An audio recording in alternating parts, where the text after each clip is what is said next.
नमस्कार दोस्तों, जी सूर्य चौधरी चैनल में आपका फिर से स्वागत है। दोस्तों आज हम लोग जो बात करने वाले हैं वो है अरब आक्रमण। तो दोस्तों जो अरबों ने भारत के ऊपर आक्रमण किया था उन अरबों की बात कर लेते हैं कि जो अरब आक्रमणकारी थे भारत में किस प्रकार से आए थे और किस प्रकार से इन्होंने आक्रमण किया था। साथ ही साथ दोस्तों आपको बता देना चाहता हूँ, जी सूर्य चौधरी चैनल को आप सब्सक्राइब कर देना, पास में स्थित बेल आइकन को भी प्रेस कर देना। अरब आक्रमण, तो दोस्तों भारत में मुसलमानों का आक्रमण, जो मुसलमान थे वो तीन प्रकार से आए थे। एक आए थे दोस्तों अरब, एक आए थे तुर्क और एक आए थे अफगान। यानी कि जो भारत के ऊपर आक्रमण करने वाले मुसलमान थे उनमें अरब आक्रमणकारी भी आए थे और तुर्क भी आए थे और अफगान भी आए थे। तो दोस्तों हम किसकी बात कर रहे हैं? अरब आक्रमणकारियों की। जो अरब आक्रमणकारी थे दोस्तों उन्होंने किस प्रकार से आक्रमण किया और प्रथम आक्रमणकारी कौन था? तो दोस्तों जो प्रथम आक्रमणकारी था वो था मोहम्मद बिन कासिम।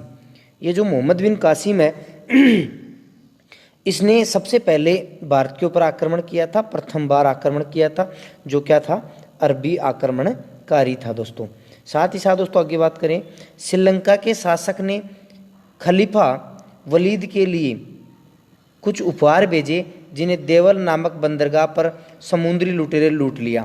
यानी कि जो श्रीलंका का शासक था जिसका नाम था खलीफा वलीद के लिए कुछ उपहार भेजे थे और बंदरगाह के ऊपर उन्होंने जो समुद्री लुटेरे थे उन्होंने उन उपहारों को लूट लिया। आगे बात करें, सिंध के शासक दाहिर, दोस्तों याद रखना दाहिर का बहुत नाम आता है इतिहास में। तो जो सिंध का शासक है दाहिर ने सहायता करने से मना कर दिया। जब इसने सहायता मांगी तो दाहिर ने मना कर दिया कि भाई मैं तेरी कोई सहायता नहीं कर सकता। साथ ही साथ खलीफा ने ईरान के शासक उल हलजाल को भारत पर आक्रमण करने हेतु कहा कि भाई उल हलजाल को कहा कि तू भारत के ऊपर आक्रमण कर दे। ये बात किसने कही दोस्तों? खलीफा ने कही थी, जो इराक का क्या था? शासक। 712 ईस्वी दोस्तों 712 में हुआ था, मोहम्मद बिन कासिम ने सिंध को जीत लिया। तो दोस्तों 712 में याद रखना, 712 में मोहम्मद बिन कासिम था, उसने दाहिर के ऊपर आक्रमण कर दिया था। ध्यान रखना 712 में मोहम्मद बिन कासिम ने दाहिर के ऊपर क्या कर दिया दोस्तों? आक्रमण कर दिया और उसे दाहिर को क्या कर दिया दोस्तों? पराजित कर दिया। साथ ही आगे बात करें, मोहम्मद अल उज्जाल या अल हजाल का भतीजा दामाद था। जो मोहम्मद अल हजाल का भतीजा था, या भतीजा भी था और दोस्तों दामाद भी था, मतलब मुसलमानों में चलता है दोस्तों ये भतीजा दामाद। आगे बात करें तो बौद्ध भिक्षुओं ने मोहम्मद बिन कासिम की सहायता की थी। जो बौद्ध भिक्षु थे, बौद्ध धर्म के जो भिक्षु लोग थे, उन्होंने भी किसकी सहायता की थी दोस्तों? मोहम्मद बिन कासिम की सहायता की। मोहम्मद बिन कासिम ने पहली बार सिंध में जजिया कर लागू किया।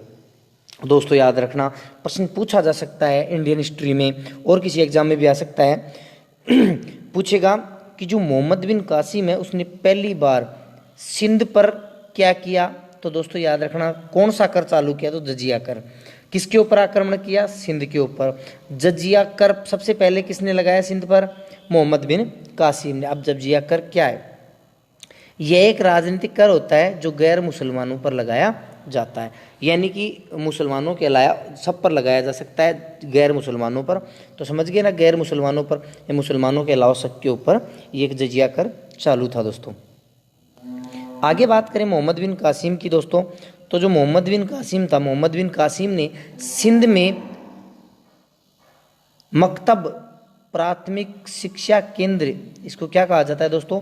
प्राथमिक शिक्षा केंद्र की स्थापना की। यानी प्राथमिक शिक्षा केंद्र की क्या की? स्थापना की। इस आक्रमण की जानकारी चचमानामा से मिलती है। किससे मिलती है दोस्तों? चचनामा से मिलती है। जो चचनामा था दाहिर के पिता का नाम था। जो चच था वो किसके नाम था? दाहिर के पिता का नाम था चच, और चचनामा में इसकी जानकारी मिलती है।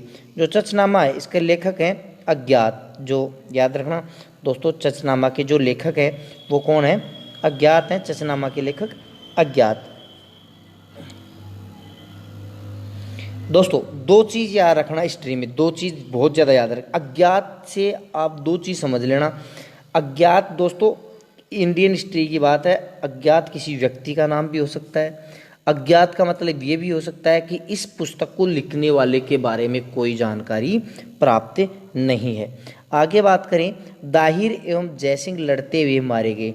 जो दाहिर और जयसिंह था वो लड़ते हुए मारे गए थे। आक्रमण का वास्तविक कारण, जो आक्रमण का वास्तविक कारण क्या था दोस्तों, भारत की आर्थिक संपन्नता, यानी कि भारत की जो आर्थिक संपन्नता उसका मेन वास्तविक कारण था। जो दाहिर के ऊपर आक्रमण करने वाला था मोहम्मद बिन कासिम, उसका मेन कारण यही था, भारत की आर्थिक संपन्नता।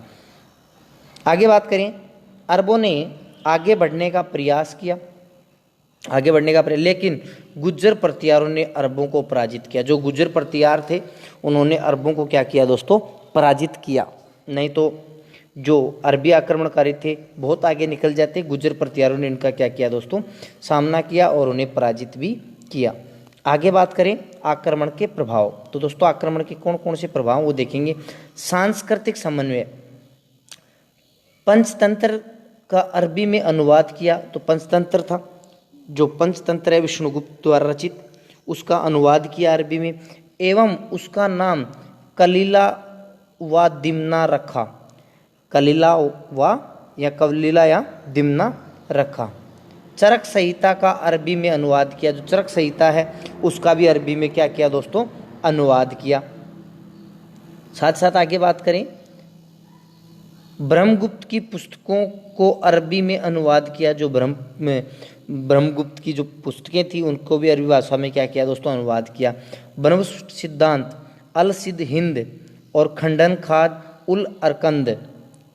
आगे करें, अरबों ने भारतीय दशमलव प्रणाली ग्रहण की, यानी कि जो भारतीय जो दशमलव प्रणाली थी उसको ग्रहण किया अरबों ने।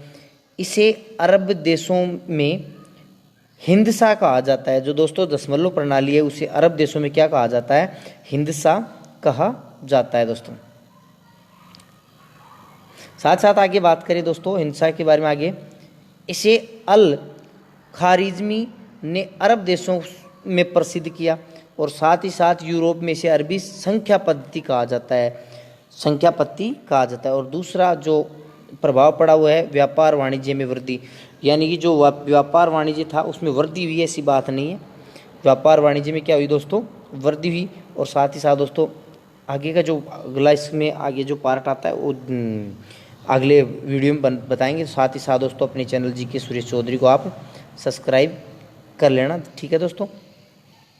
धन्यवाद दोस्तों, आपका दिन शुभ रहे।